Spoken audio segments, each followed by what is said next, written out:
All right, TGI Friday. There was no video last week. There was an issue with the RFOP election and the election committee, so I wanted to let them get his formal statement out before I had talked about anything on the YouTube channel. So that statement is on the website. You could take a look at it for yourself. The issue was onefold. It was about the ballots going out much earlier than every candidate had thought. The committee originally said February 9th. That didn't happen. It went out, I think, January 31st. But again, you could look at the statement for yourself and what they issued. On to our election here in the city.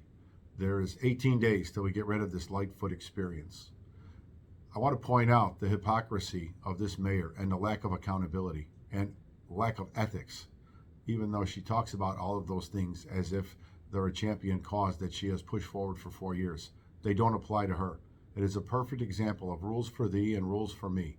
From using teachers and students for her campaign to the most egregious, basically, violation of now she's been using exempt rank members to go around and ring doorbells, knock on doors, and pass out literature about crime in Chicago, and specifically how crime has gone down under her watch.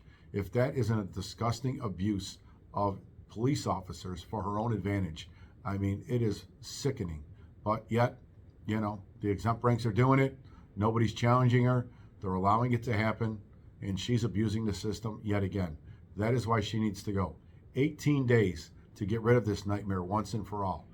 Paul Vallas is the candidate that can change this city, this job and profession for the better.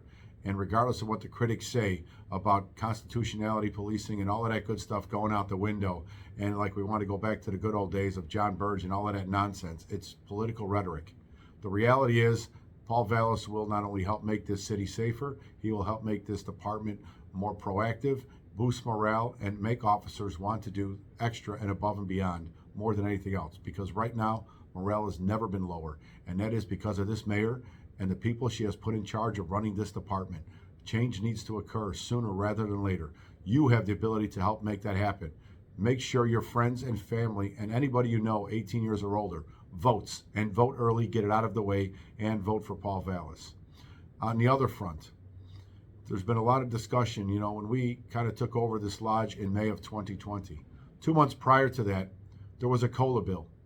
And the COLA bill included police and fire. We were dumped off of that bill in March of 2020, months before we took office. When we realized what had happened when we walked in the door, there was a clear plan to try and rectify that no matter what. I'm very happy to announce that we have secured the votes needed, which is why this measure has now been presented. Language has been presented. It has been given a bill number, Senate Bill 1631, to eliminate the 1966 birth date restriction and have parity with the fire department, which should have never been an issue to begin with. The sponsor of that is Senator Bob Martwick. Like I said, we've been working on a strategy all along to make sure there was going to be enough votes to get this done once and for all in the March session coming up here. So stay tuned. I know people are having doubts just because the bill has been tendered. Again, we certainly wouldn't push it forward if we didn't think we had enough votes to make it a reality and kind of square that away from the beginning. It's been a long journey, but you know, there was promise of a change, and the change is coming. So have a good weekend, everybody. Be safe and stay tuned till next week.